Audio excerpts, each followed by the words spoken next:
வணக்கம், நான் நமீஷ். இன்றைக்கு நான் இந்த ரோஸ் ஃப்ளவர்ஸ் பற்றி சொல்ல போகிறேன். இங்கே வந்து ஒரு பிங்க் ஃப்ளவர் இருக்குது, அங்கேயும் ரெட், இங்கே பிங்க் ரோஸ் இருக்குது, மற்றது அங்கே ரெட் ரோஸ் இருக்குது. அப்புறம் இங்கே பிங்க் அண்ட் ஒயிட் 2 கலர்ஸ்லாம் தெரியுது. அப்புறம் இந்த ஃப்ளவர்ஸ்லாம் நல்லா க்ரோ பண்ணுது, பிளான்ட்ஸில் க்ரோ பண்ணுது, தண்ணி போட்டு க்ரோ பண்ணுது. அப்புறம் அங்கே பார்த்தீங்கன்னா அங்கே மேலே இங்கே ரெட் ரோஸ் இருக்குது.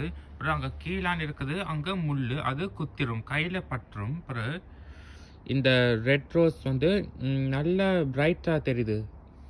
அப்புறம் எல்லா ஃப்ளவர்ஸ் வந்து இங்கே கார்டனில் நல்லா வடிவாக இருக்குது. நன்றி, வணக்கம்.